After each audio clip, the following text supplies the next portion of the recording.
Burası Japonya. Toplam nüfusu 127 milyon olan bu ülke, dünyada en fazla yaşlı insanın bulunduğu ülke olarak kabul edilmekte. Öyle ki Japonya'da 60 yaş ve üzerinde olan insan sayısı toplam nüfusun %35'ini kapsamaktadır. Bir ada ülkesi olan Japonya'nın toplamda 6852 tane adası bulunmakta. Japonya'nın bu adalar arasından en ilginç olanını bulmamı isterseniz o da Hashima Adası olurdu. Hayalet Adası olarak da bilinen bu küçük adada 1959 yılında yaklaşık 5000 kişi yaşıyordu ve bu kişiler de kömür madenlerinde çalışan insanlardı. Ancak dünyaya petrol hakim olunca kömür madeni değer kaybetti ve böylece Japonlar burada çalışmaktan vazgeçerek adayı terk ettiler. Ve 1961'den bu yana hiç kimse bu adaya yerleşmedi ve bugün bile hala kimse yaşamamakta. Genel olarak Japon adalarının çoğu volkanik yanardağlardan oluşur. Örneğin Japonya'nın en yüksek dağı olan Fuji Dağı da aktif bir yanardağdır.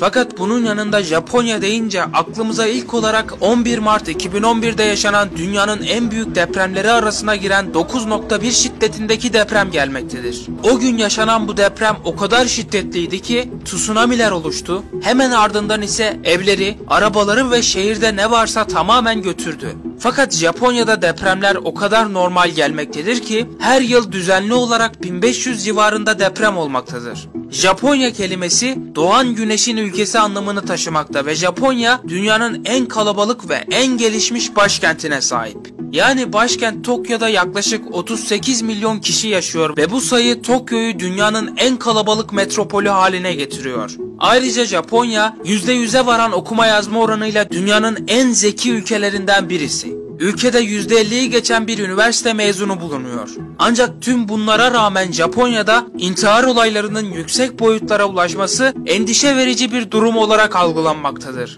Renkli kültürüyle dikkat çeken ülkenin karanlık yönünü yansıtan intihar olaylarında her yıl 30 binden fazla insanın intihar etmesi en çok da işsizlik ve maddi sorunlardan kaynaklanmakta. Japonların intihar etmek için seçtikleri en popüler yöntemlerden biri ise Fuji Dağı'nın eteklerinde bulunan Okikahara adı verilen ormana giderek sessiz sedasız ölümün gelmesini beklemektedirler. Ülkeye aydınlık yönünden bakacak olursak Japonlar yaşam tarzları ve zengin kültürüyle çoğu insanın hayranlıkla baktığı kişilerdir.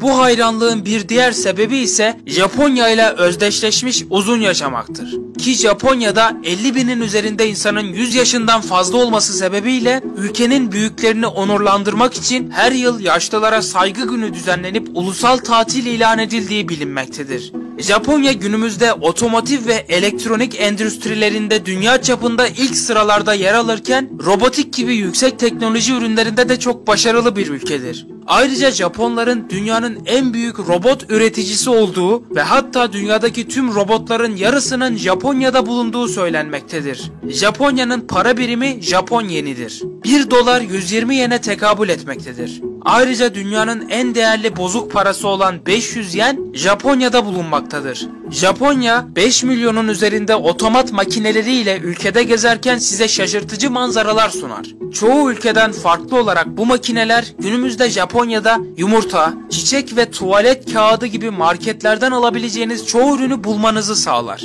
Japonya'da spor konusunda geleneksel olarak sumo güreşi milli spor olarak kabul edilir.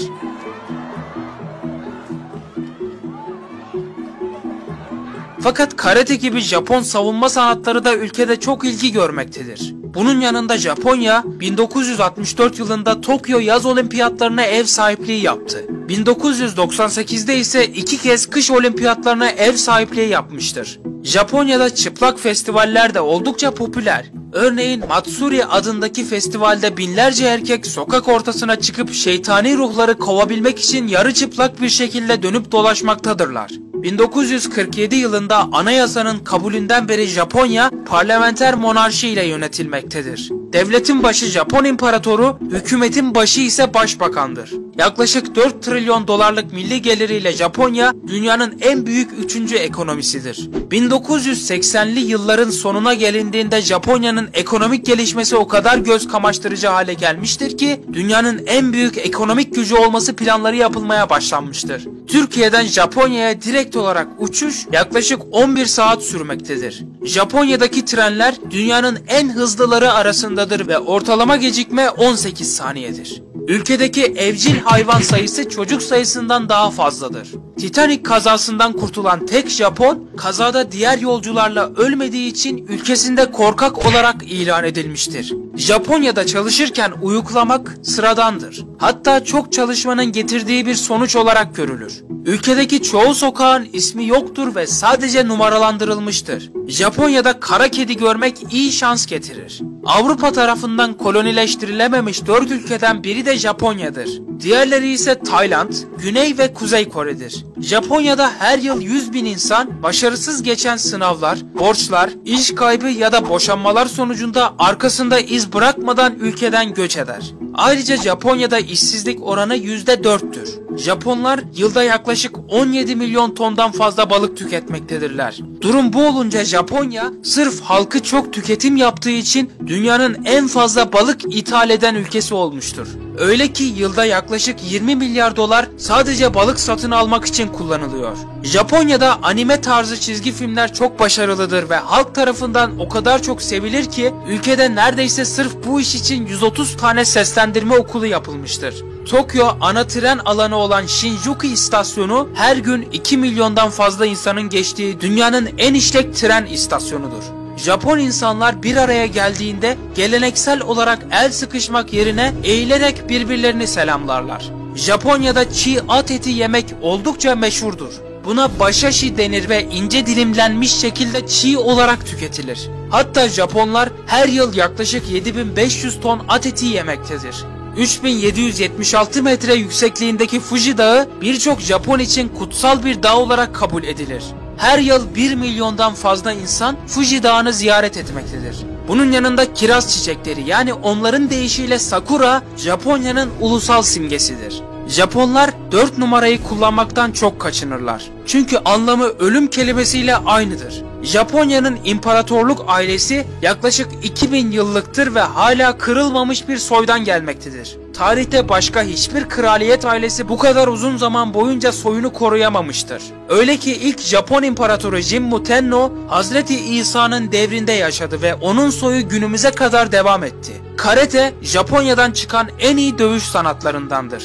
Ancak karate ilk olarak Çin'de uygulanmasına rağmen Japonya'da da revize edilmiştir. Japonya'ya haritadan genel olarak baktığımızda çok belli olmasa da aslında ülkenin toprakları Tayvan'a kadar ulaşmaktadır. Japonya hakkında ilginç bilgi olarak kabul edilebilecek bir diğer özellik ise ülkenin dünyanın en eski şirketine yani milattan sonra 578'li yıllarda kurulan Kongo Gumi adlı şirkete sahip olmalarıdır. Fakat 2006 yılında Japonya'yı vuran ekonomik kriz Kongo Gumi'yi de zor günlere sokmuş ve ardından iflas ilanını vermiştir. Son bilgi olarak Japonya'daki Izu Adası'na gidenler aktif volkan bulunması nedeniyle gaz zehirlenmesi riskiyle karşı karşıya kalmaktadır. Bu nedenle Izu Adası sakinleri ve ziyaretçileri gaz maskesiyle dolaşmakta ve volkandan yayılan gazdaki sülfür seviyesi arttığında ise adada sirenler çalmaktadır. İzlediğiniz için teşekkür ederim. Daha fazla bu tarz ülkeler hakkında videolar istiyorsanız bu videoyu beğenerek ve yorumlarda başka ülke isteklerinizi de yazarak bana belli edebilirsiniz.